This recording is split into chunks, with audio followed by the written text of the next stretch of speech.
Alô, alô, salve, salve, queridos amigos da TV Sou Nick, da TV 247, bem-vindos de novo. Estou aqui ao vivo de São Paulo, são 9 horas e 20 minutos, hoje é dia 17 de setembro, terça-feira. Bem-vindos a mais um programa. Vamos ao trabalho, vamos ao que interessa. Sejam todos bem-vindos. Petrobras segura preço de combustível, é a manchete do Globo. Diretor da ANP compara ataque a atos terroristas do 11 de setembro. O presidente Bolsonaro afirmou que o aumento dos preços do petróleo no mercado internacional após ataques à Arábia Saudita é atípico e não deve durar. Ele conversou com o presidente da Petrobras, Castelo Branco, que não se perca pelo nome, que o informou de que não haverá reajuste imediato dos combustíveis. A estatal aguardará alguns dias antes de decidir, em cenário desafiador. Terá de provar independência na política de preços e também evitar reações de caminhoneiros. Para analistas, se a cotação do barril chegar a $70, a gasolina e o diesel podem subir de 8% a 10%.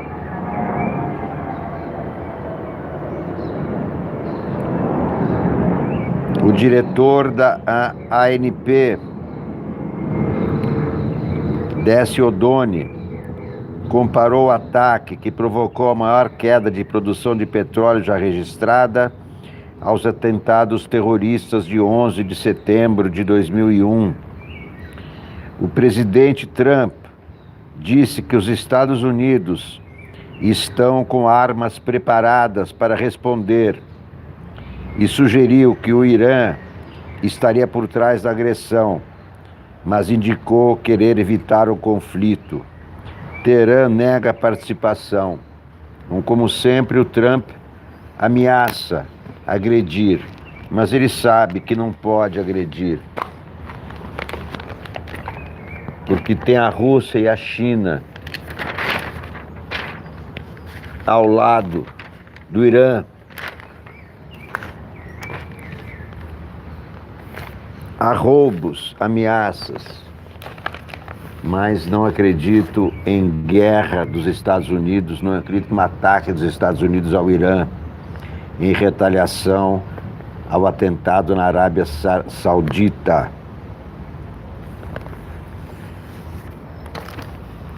Carlos Andreasa, vamos ver se é possível ler o Carlos Andreasa, porque ele costuma escrever parágrafos longos, apesar de ser o editor da editora Record, o cara que lançou Olavo de Carvalho. Carlos Andreasa, essa você vai levar com você para o túmulo. Você lançou Olavo de Carvalho, essa infelicidade, esse idiota, esse imbecil, esse estúpido, sem qualificação. Carlos Andreasa é o responsável por lançar esse idiota pela editora Record. A democracia como empecilho, escreve Carlos Andreasa.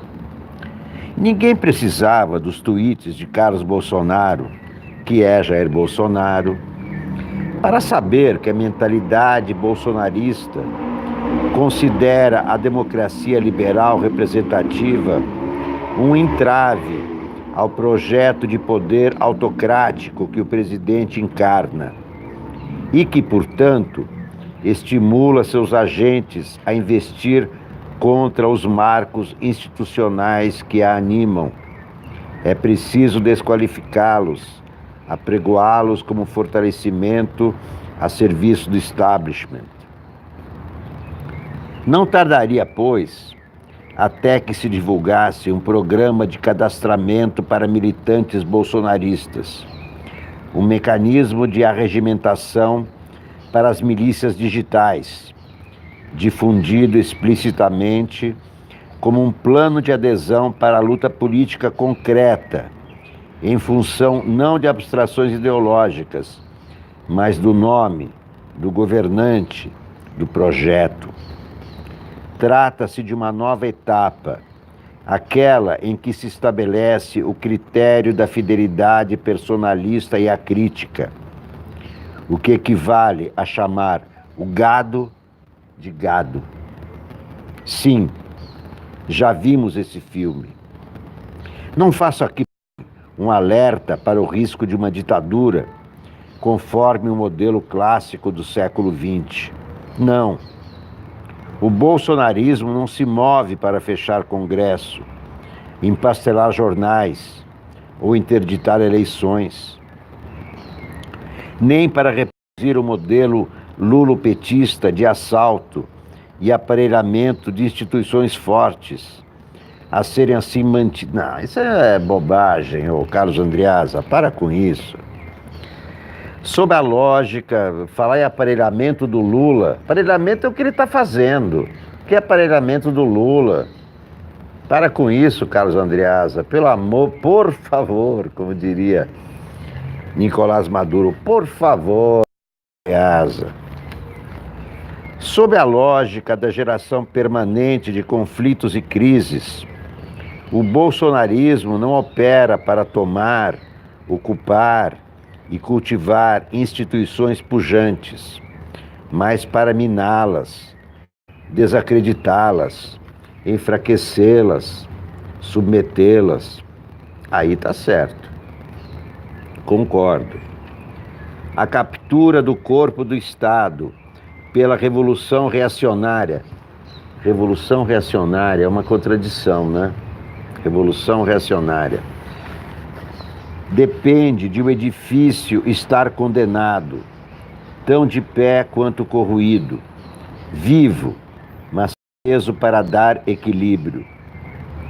O bolsonarismo funda-se na falácia de que o sistema político é uma estrutura vigorosa pervertida, voltada para si, para benefício da elite dirigente, o que torna igualmente pervertido o valor de conservar as instituições que lhe dão materialidade.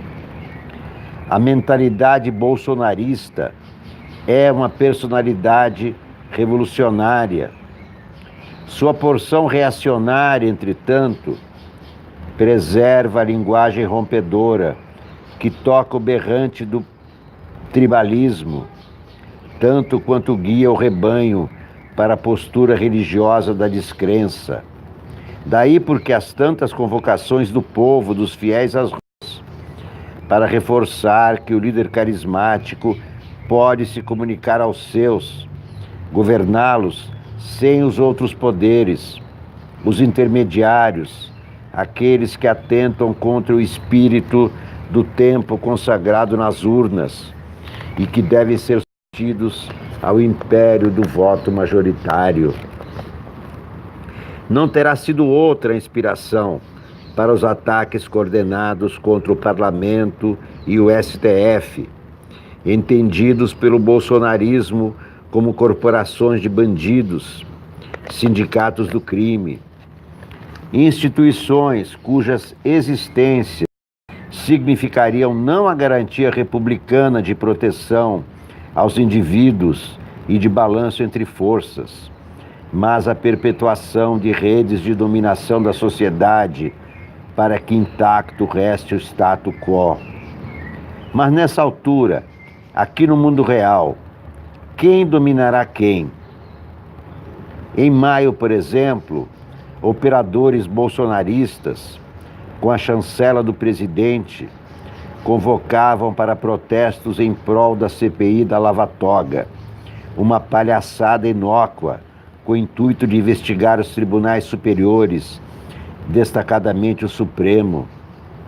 O circo já então servia para ilustrar como o bolsonarismo age, manipulando pautas e gentes conforme a estratégia da corte.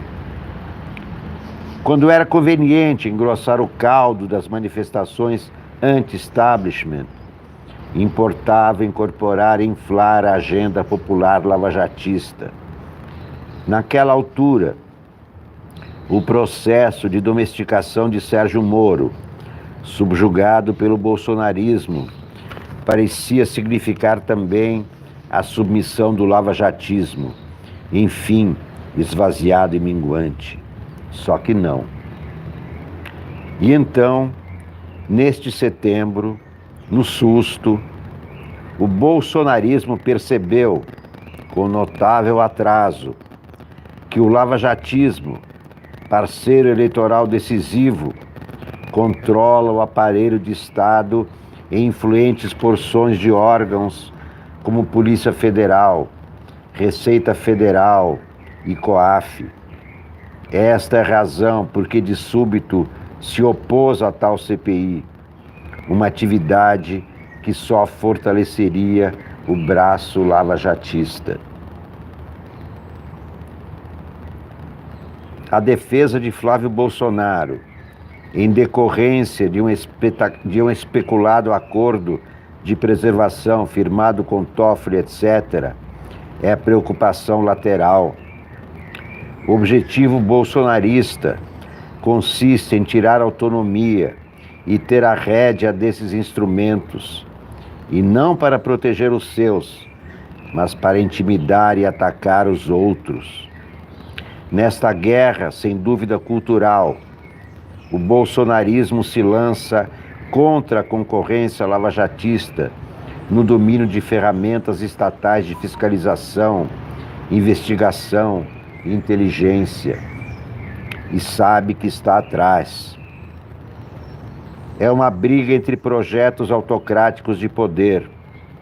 O do lavajatismo, em termos de natureza, muito parecido com o lulopetista, dedicado a preencher e robustecer os organismos que quer controlar.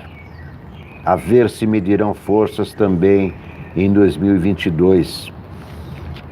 Eu acho que o Bolsonaro está seguindo a receita da Hungria, de Viktor Orbán, que acaba de levar, aliás, uma porrada da União Europeia. A Hungria de Viktor Orbán está sendo julgada pelo Parlamento Europeu por atentar contra os direitos humanos, por atentar contra a democracia, rompendo, portanto, uma das cláusulas da União Europeia. Os países que estão na União Europeia não podem atacar os direitos humanos, não podem intimidar a imprensa, não podem implantar o pensamento único, não podem fazer o que está fazendo Viktor Orbán no poder e que é o modelito que o Bolsonaro está seguindo. Orbán não fechou o Congresso, apenas impôs o seu partido como soberano. Orbán não censurou a imprensa, apenas estrangulou economicamente a imprensa que se opunha a ele. É exatamente o que o Bolsonaro está tentando fazer. Não por acaso, Eduardo Bolsonaro esteve com Viktor Orbán recentemente. A União Europeia poderá retirar, primeiramente, a Hungria, poderá retirar o voto que a Hungria tem direito no Parlamento Europeu, poderá cortar o financiamento da União Europeia para os países associados. É mais um dirigente autoritário que está perdendo. Matteo Salvini já perdeu na Itália. Macri está prestes a perder as eleições na Argentina. Os amigos autoritários de Bolsonaro estão perdendo. Esse modelo que Bolsonaro quer impor ao país, a ditadura húngara, não é bem visto pelo mundo civilizado, e o Brasil ficará isolado se Bolsonaro consumar esse plano.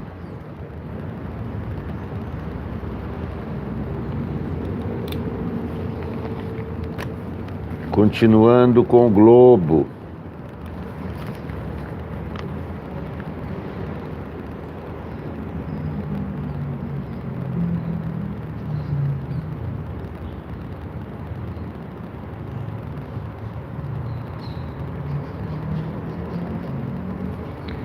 José Casado, sobre o atentado na Arábia Saudita. Drones bombardearam uma refinaria da Arábia Saudita no sábado. Perderam-se 5% do suprimento mundial de petróleo. Não é pouca coisa. Essa ruptura no abastecimento de 5,7 milhões de barris por dia é mais do que o dobro daquilo que o Brasil consome em óleo a cada 24 horas. Os brasileiros começarão a sentir no bolso os efeitos desse conflito entre a Arábia Saudita, Irã e Iêmen. Preços da gasolina, diesel e gás ainda podem subir muito se demorar a recuperar a produção e se os sauditas não eliminarem as dúvidas sobre a defesa de uma infraestrutura vital ao abastecimento mundial de energia. O impacto no Brasil tende a crescer no ritmo da imprevidência governamental. Depois de 34 semanas gastando energia em negar a ciência, impor censura, reprimir a sexualidade de alguns e armar todos, o governo Bolsonaro ainda não sabe se cria um fundo para estabilização de preços dos derivados de petróleo. Também não resolveu o impasse sobre preços do diesel, embora seja recente a memória do caos num país onde 60% das cargas fluem por rodovias. É ilusão achar que o Brasil está a 11 mil quilômetros dessa guerra. Os brasileiros contribuem do próprio bolso com a matança no Iêmen. Desde o governo Dilma Rousseff, a sociedade paga, via incentivos fiscais, para uma empresa, a Avibraz, fornecer aos sauditas sistemas de grande alcance, 200 quilômetros com munição de fragmentação, projéteis que se abrem no ar e descarregam bombas, que se não explodem, ficam enterradas como minas ativas. Bombas brasileiras de fragmentação têm sido usadas contra civis no Iêmen, relatam ONGs integrantes da Cluster Munition Coalition.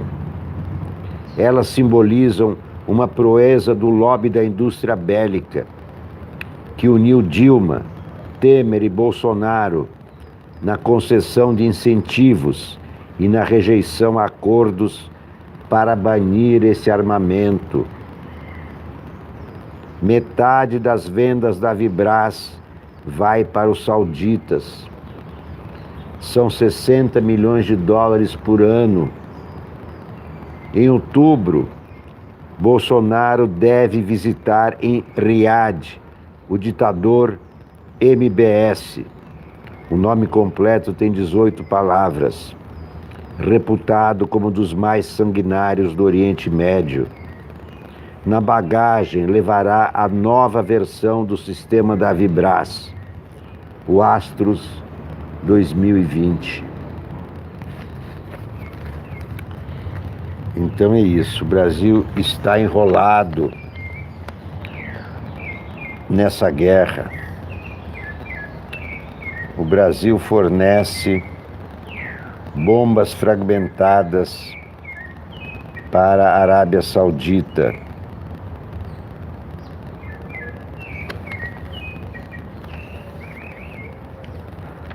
Estão ouvindo os pássaros cantando?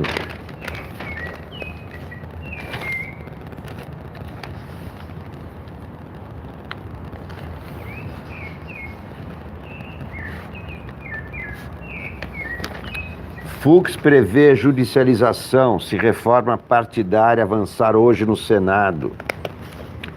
O vice-presidente do Supremo Tribunal Federal, ministro Luiz Fux, prevê que haverá judicialização caso a proposta que reduz a transparência em prestações de contas de partidos vire lei. O projeto, já aprovado pela Câmara, deve ser votado pelo Senado nesta semana. Entidades da área de transparência afirmam que a matéria enfraquece o combate ao Caixa 2 e a corrupção nas contas eleitorais. O relator no Senado, Weverton Rocha, rebate e diz que a intenção é apenas corrigir injustiças. Entre os pontos polêmicos estão a prorrogação de prazos para a prestação de contas, a possibilidade de utilização de quaisquer sistemas de contabilidade disponíveis no mercado, a concessão de mais tempo para a correção de dados e a permissão de uso dos recursos públicos para pagar advogados, além da compra de imóveis por legendas. Não vejo nada de possibilidade de corrupção nisso aí. Isso é mania de querer intervir no poder legislativo. Por que o judiciário tem que se meter no poder legislativo, senhor Fux? Onde está a autonomia dos poderes?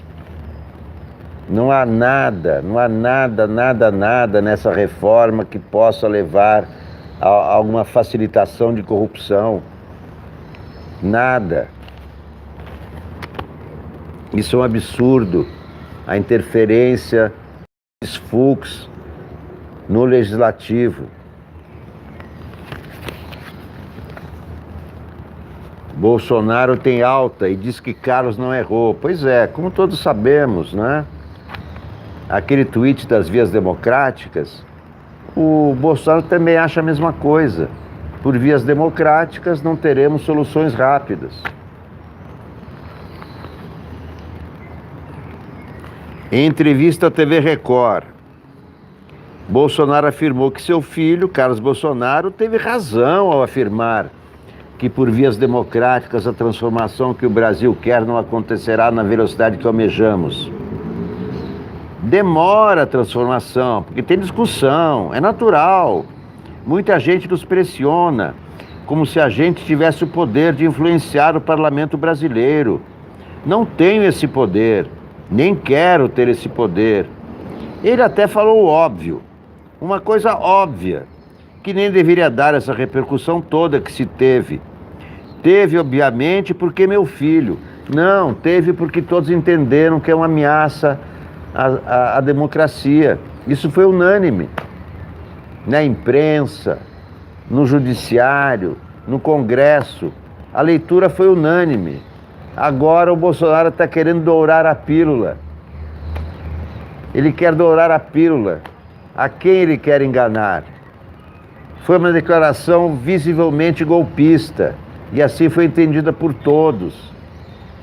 E todos os democratas reagiram a essa mensagem.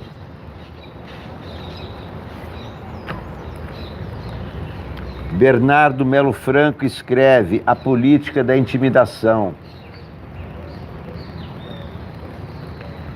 O youtuber Felipe Neto falaria hoje no Educação 360, o seminário que acontece na Cidade das Artes. Ontem ele cancelou a palestra por razões de segurança. Em comunicado, relatou ameaças que atentam contra a sua vida e de sua família. Felipe pilota um canal de vídeos com 34 milhões de seguidores. Virou empresário bem-sucedido e ídolo do público infanto-juvenil. Nos últimos tempos, ele reduziu o besteirol em favor das mensagens educativas. Também conquistou desafetos ao se insurgir contra os discursos de ódio e a homofobia. Há 10 dias, o youtuber peitou o prefeito Marcelo Crivella, que tentava ressuscitar a censura na Bienal do Livro. Em reação ao bispo, comprou e distribuiu gratuitamente 14 mil volumes com temática LGBT. Marquetagem à parte, a ação enfureceu as milícias virtuais. Felipe virou alvo de uma campanha difamatória, impulsionada por robôs e liderada por blogueiros governistas e deputados do PSL. É estarrecedor que no Brasil, em 2019, um indivíduo seja impossibilitado de se manifestar e lutar contra qualquer tipo de censura e opressão sem ser ameaçado. Ele escreveu ontem. Não se trata de caso isolado. A mesma fórmula tem sido usada para silenciar pesquisadores, jornalistas, políticos e artistas que ousam contestar o poder.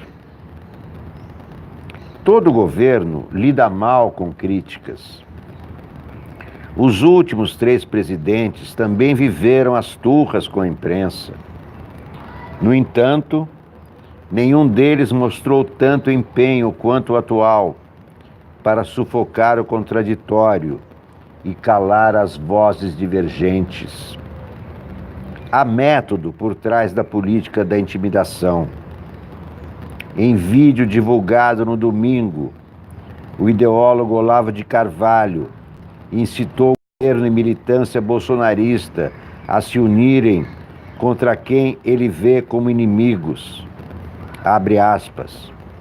É contra essa gente que o presidente tem que se voltar. Não na base do xingamento que não adianta nada. Tem que agir contra essas pessoas. Mas ele só pode fazer isso se tiver apoio de uma militância organizada, receitou o autoproclamado filósofo. Só faltou explicar o que ele entende por agir.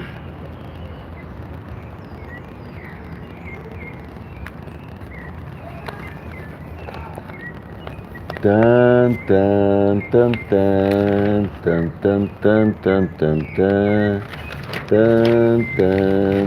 tan tan tan tan tan tan. Olhem a pinta do governador do Rio de Janeiro. Olhem que absurdo, o cara num tanque de guerra exibindo a sua faixa presidencial. Olhem o governador do Rio de Janeiro.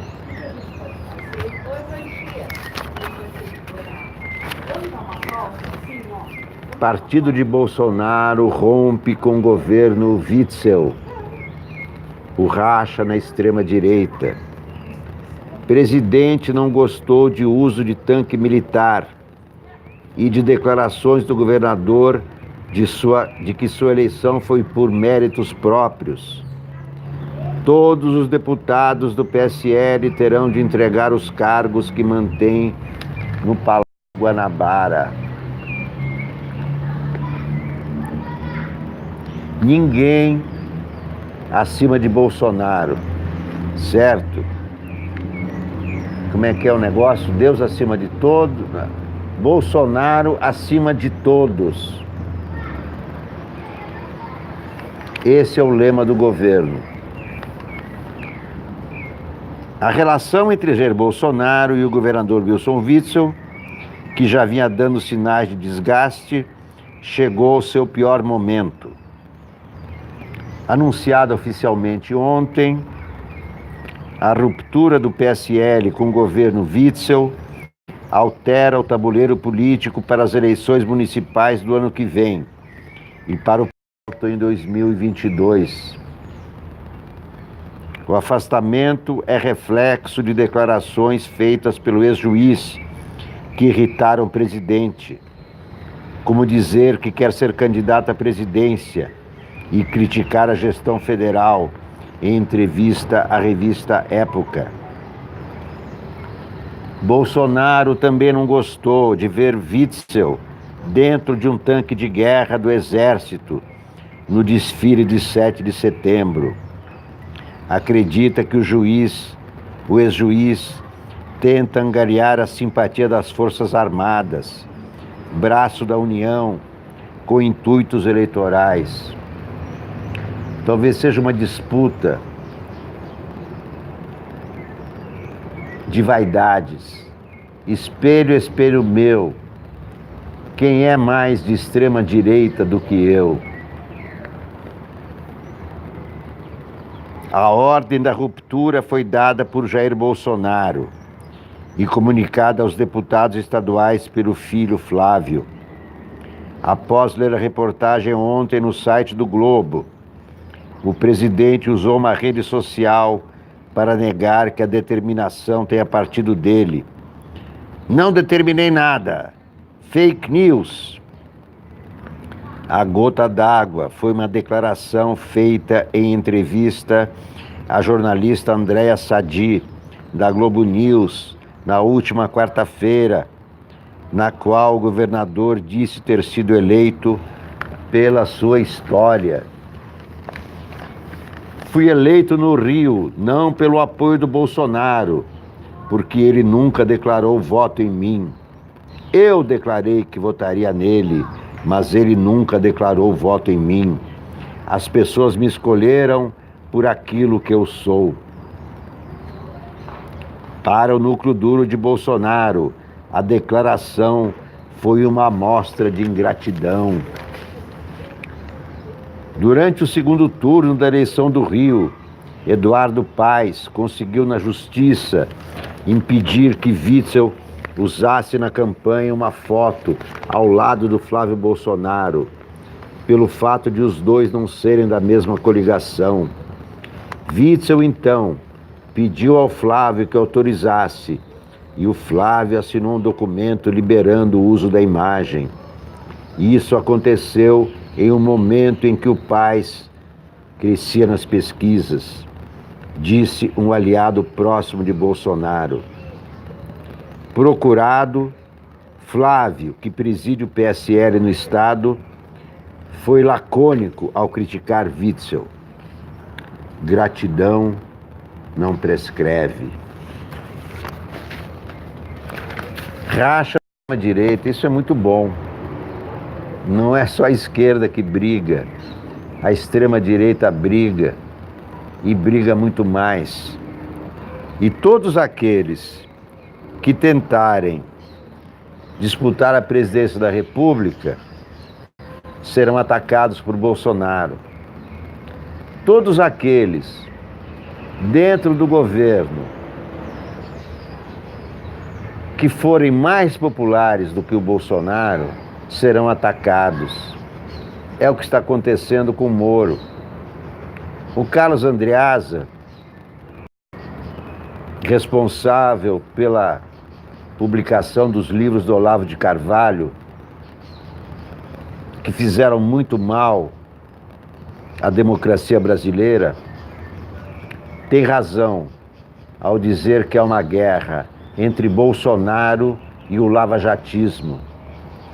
E o Bolsonaro está tentando controlar as instituições que foram tomadas de assalto por Sérgio Moro e companhia. Essa é a guerra que está em curso. Bolsonaro está em guerra com Moro para retirar da Lava Jato o controle que essa operação maligna e maléfica conseguiu, controlando COAF, Ministério Público, Polícia Federal. É a isso que Bolsonaro está reagindo, com dois objetivos. O primeiro é evitar as investigações sobre o seu filho Flávio, que podem esbarrar nele. E o segundo, como disse Carlos Andreasa, para atacar os seus adversários. A intenção de controlar o MPF, a PGR, a Polícia Federal, o COAF, é estar armado para atacar os adversários, além de proteger os seus.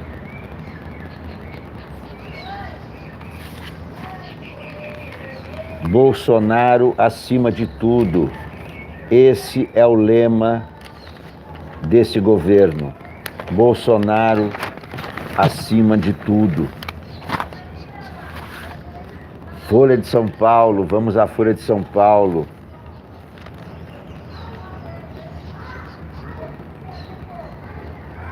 O dilema de noticiar asneiras, escreve Hélio Schwartzman. O dilema de noticiar asneiras é o dilema diário dos jornalistas. Charge do Laerte, prevendo como será o discurso do Bolsonaro na ONU. Vejam a charge do Laerte.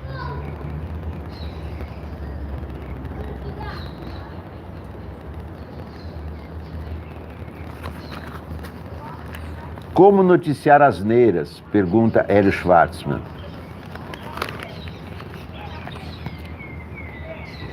Como tratar as declarações escatológicas do presidente Jair Bolsonaro, que falam mais sobre a sua psique do que sobre o estado do mundo? O que fazer quando o segundo filho insinua que a democracia não nos serve?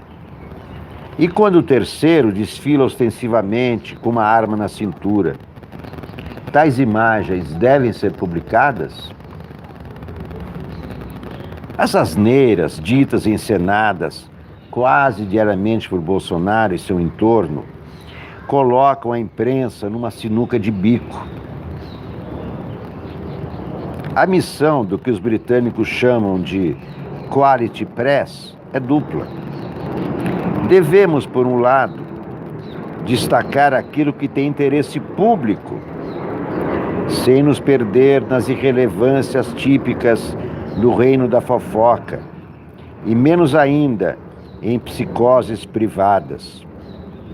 Por outro, temos a obrigação de registrar os principais acontecimentos do dia, em especial os fatos que dizem respeito à política. Nem sensíveis. Se os jornais estampam em suas primeiras páginas as opiniões pouco coerentes que um membro da família presidencial tem sobre a democracia, fracassam na primeira meta. Se deixam de fazê-lo, malogram na segunda. É a definição clássica de dilema, em que qualquer solução adotada se mostra contraditória e insatisfatória. O problema não é novo. O que mudou é que, por força do segundo objetivo, ficou muito mais difícil dar às bobagens a dimensão que elas mereceriam pela régua do primeiro. Enquanto Bolsonaro era apenas um deputado do baixo clero, as estultices que ele nunca deixou de proferir só ganhavam menção na imprensa quando batiam algum recorde. Agora que ele é o presidente e noticia-se até a evolução de seu trânsito intestinal, seria complicado aplicar filtros estéticos, políticos ou até civilizacionais às suas declarações. Não importa o que a mídia decida fazer, estará traindo algum aspecto da sua missão. Erra-se um pouco menos, creio, mostrando o circo de horrores como ele é e deixando que cada leitor tire suas próprias conclusões.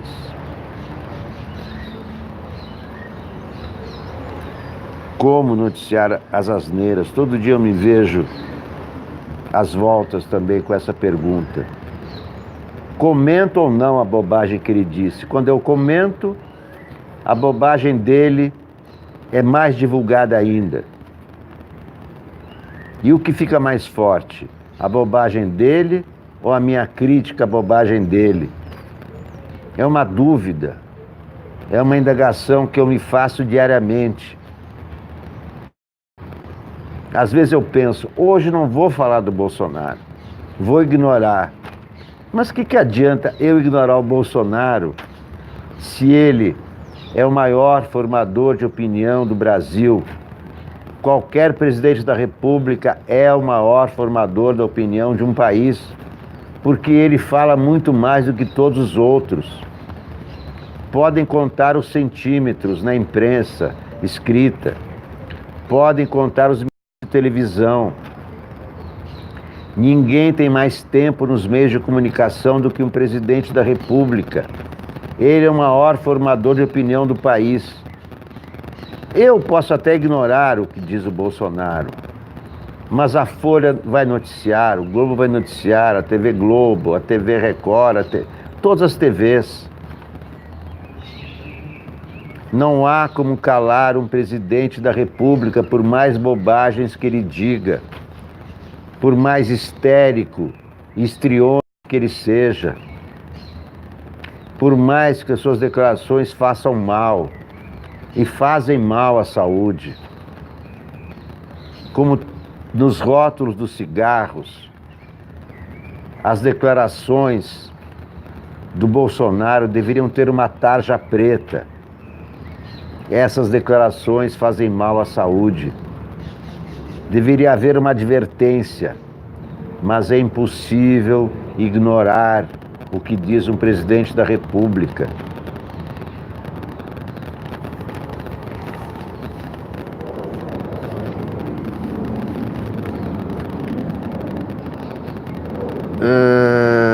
Aqui o Ranier Bragon comenta a adesão do Davi Alcolumbre ao bolsonarismo.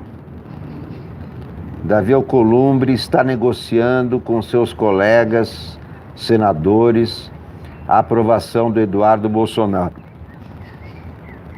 para a Embaixada do Brasil em Washington. E ele tem à sua disposição os instrumentos para isso, ou seja, cargos. O que não tem nada a ver com a sua missão de presidente do Senado. Ranier Bragon escreve na Folha: o jovem político Davi Alcolumbre, de 42 anos, carrega no currículo o feito de ter derrotado 2 símbolos da propalada velha e carcomida política: o ex-presidente José Sarney no Amapá e Renan Calheiros no Senado. Presidente do Congresso desde fevereiro, resolveu agora ter recaídas ala baixo clero, o contingente de congressistas com pouquíssima projeção nacional, ambiente que habitou até 2003, até derrotar Renan.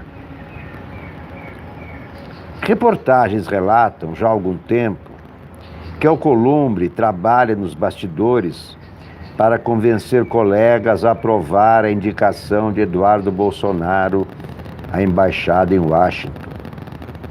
Os debates não seriam apenas sobre atributos ou a falta deles.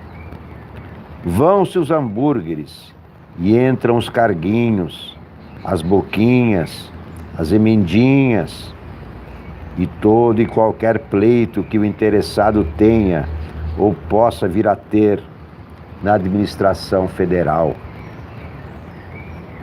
O presidente do Senado se dispõe a encaminhá-los, a resolvê-los, em suma, a ser um despachante de luxo da velha e carcomida política. Oferece a reputação do Senado em troca do acesso a algumas tetas federais. Nem parte expressiva do núcleo bolsonarista tem dúvida da total falta de vergonha na cara que representa a intenção de Bolsonaro de conceder ao filhão esse filé mignon ao ponto. Mas alguns senadores podem, de fato, estar se encantando com a ciência da fritura de hambúrgueres. E daí, pouco importa currículo, filhotismo, opinião pública. O que eu quero mesmo é o meu pedaço no X-tudo. O Senado fará em breve 2 análises capitais, caso Bolsonaro confirme o nome do filho à embaixada. A outra trata da indicação para a chefia do Ministério Público de Augusto Aras, vencedor do campeonato Beijamão, rumo ao cargo. As votações serão precedidas por sabatinas. Tanto quanto os rumos da diplomacia do Ministério Público, em jogo estará a dignidade do Senado e de 12 senadoras e 69 senadores. Meus amigos, muito obrigado por assistirem ao segundo programa de hoje da TV Sounic. Excepcionalmente, eu costumo fazer apenas um programa de manhã, outro à tarde, às vezes faço à noite quando não estou cansado, mas geralmente estou cansado e desisto do programa noturno. E muitos me pedem, volta o trem das 11, volta o trem das 11, às 11 da noite. Mas chega às 11 da noite eu estou cansado. Cansado desse clima que se instaurou no país. Cansado de autoritarismo, cansado de intimidações, ameaças.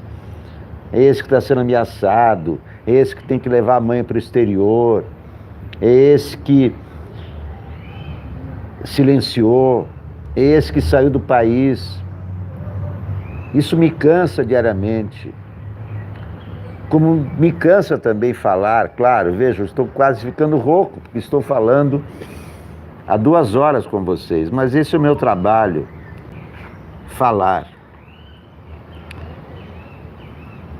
Fiz 2 programas hoje, porque fiz questão de ler na íntegra a entrevista do Nicolás Maduro, um furo internacional da Mônica Bergamo. E só a entrevista consumiu 50 minutos. Seria muito demais fazer um programa de 2 horas sozinho. Por isso eu dividi em 2 partes. Agradeço por assistirem também a segunda parte. À tarde eu voltarei para conversarmos sobre novas ideias, novos argumentos, a situação da Hungria em relação ao Parlamento Europeu. A Hungria poderá ser advertida por não ser uma democracia, por não seguir as cláusulas impostas pela União Europeia. Os países têm que cumprir regras democráticas, têm que respeitar os direitos humanos, têm que respeitar a imprensa livre, têm que respeitar a alternância do poder. E nada disso está sendo cumprido pelo Viktor Orbán, que é o modelito dos Bolsonaro. Vejam o que acontece na Hungria e entendam porque a União Europeia está a ponto de punir a Hungria por transgredir, por ultrapassar as regras democráticas de convivência. Orbán está destruindo a imprensa, estrangulando economicamente, cortando crédito, cortando papel, para domesticar a imprensa, para que toda a imprensa seja chapa branca. Isso Bolsonaro já começou a fazer no Brasil. Ele retirou a obrigação de os jornais publicarem balanços das empresas de sociedade anônima. Também determinou o fim da obrigatoriedade da publicação de licitações públicas nos jornais. Essas duas receitas vão fazer muita falta, tanto aos grandes jornais como aos pequenos jornais. Além disso, ele diariamente desacredita as informações publicadas na imprensa e tenta impor a sua verdade por meio dos seus próprios meios de comunicação. Ele está na escalada de domesticar a imprensa brasileira.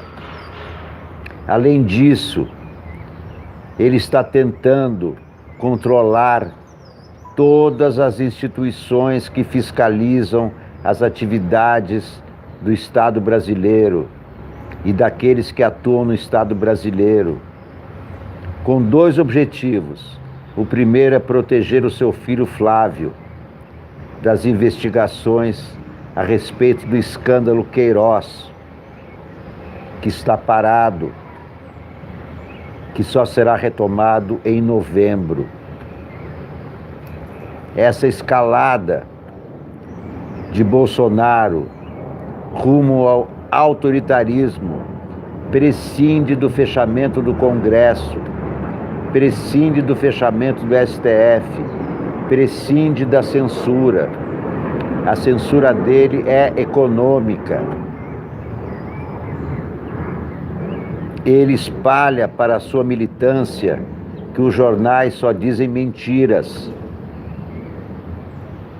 Ao mesmo tempo em que provoca perdas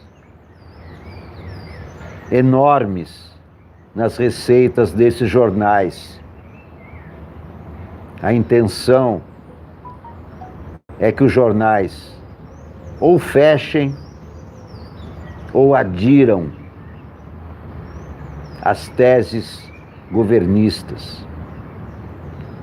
O que, é claro, não vai acontecer. A imprensa brasileira é maior que Bolsonaro. Existe há mais tempo que Bolsonaro.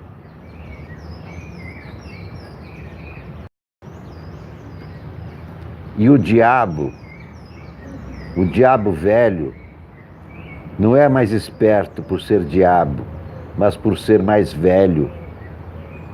E a imprensa brasileira já passou por 2 ditaduras, já aprendeu como os regimes autoritários fazem mal a todos, inclusive a imprensa. E em primeiro lugar a imprensa. A imprensa apoiou o golpe de Estado de Getúlio Vargas, o chamado Estado Novo. A imprensa apoiou o golpe militar de 64, que derrubou João Goulart. Mas a imprensa não está apoiando o autoritarismo de Bolsonaro. Nenhum jornal está apoiando o descaminho de Bolsonaro. E isso é muito importante.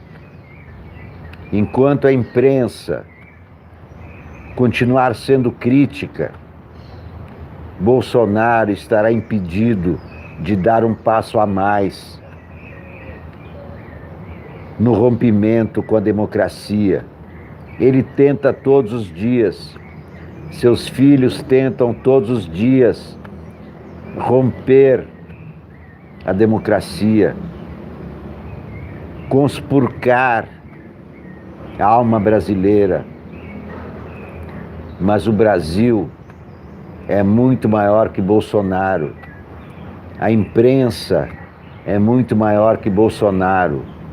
E até o Congresso, apesar de atitudes inaceitáveis, como a do presidente do Senado, que está servindo de despachante de luxo dos interesses bolsonaristas para a aprovação de um fritador de hambúrgueres para embaixador do Brasil em Washington. Se isso vier a acontecer, será a maior vergonha internacional do Brasil. Será a vergonha das vergonhas. Meus amigos, muito obrigado a todos por assistirem. Os pássaros estão cantando. Os pássaros não param de cantar. O sol está brilhando. E eu espero, conto com vocês novamente à tarde. Não sei exatamente a que horas, mas à tarde estarei de volta para conversarmos mais a respeito das repercussões da crise no Golfo Pérsico, da crise brasileira, que é uma crise contínua. Muito obrigado. Até mais.